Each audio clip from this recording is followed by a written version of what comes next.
Today's Career Short is going to provide tips on virtual and in-person interviews.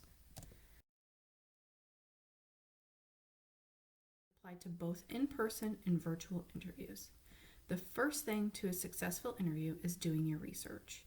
This means taking time to look up the company, its mission, values, and all of the things the company does, as well as any projects that they might be currently involved with. If you wrote a good cover letter, you should already have all of this information. You also want to practice some common interview questions. Check out Interviewing Part 2. It's another career short for some insight into how to answer some of those basic interview questions. If it's an in-person interview, you want to make sure that you bring copies of your resume. I would suggest about 3 copies.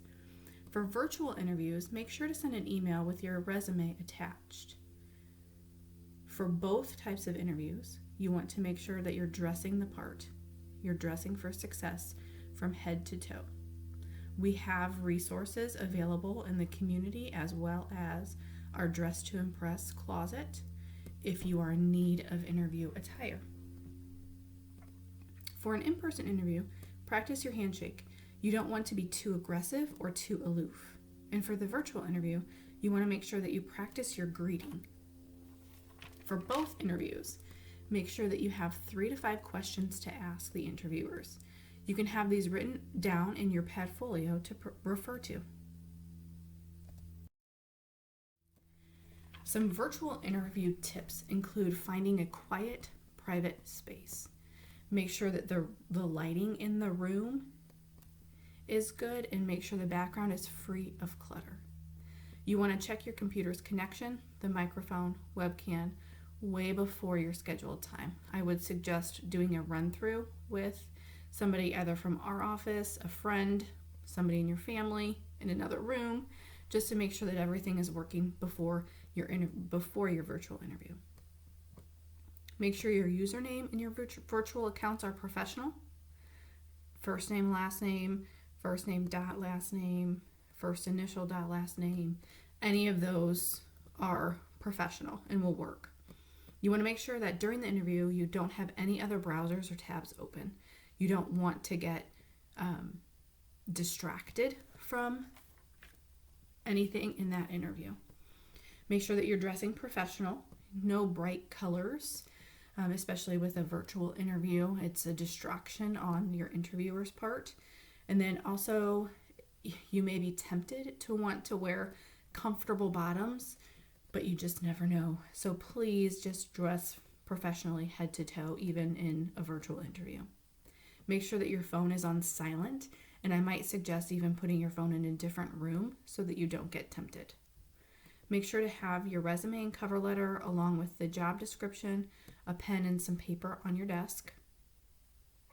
And when you're in the interview, make sure that you're looking into the computer's camera and not the person on your screen. Make sure that you have a good posture, you're nodding, you're not fidgeting, and always remember to smile. You want to convey optimism and passion as well as excitement for that position. At the end of the interview, you will most likely get asked, "What questions do you have for us?" Always have questions. You can ask things like, "What do you like about working here?" They're trying to figure out if you're the right fit for them, but you're also trying to figure out if you want to work for that organization. And so their answers to that question will give you some insight into how well they enjoy working for that company. You can also ask, what are some goals for this position? How might I be evaluated? What are some career growth paths within this company? Are there any professional development opportunities?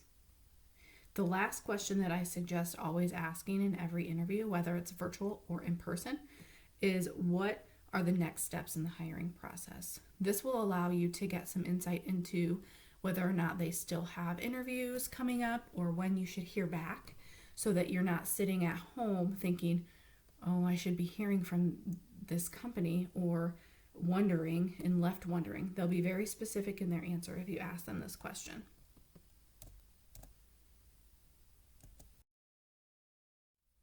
Once the interview is over and you thank them for their time, you want to make sure to follow up. And what you want to do is to take a peek at the career short that discusses thank you notes. It gives you some tips and tricks on how to write effective thank you notes and emails. And remember that we're here to help. We can conduct mock interviews and tailor questions to specific jobs, as well as give you tips and some things and how to answer some of those interview questions. You can visit our website at www.marian.edu/theexchange.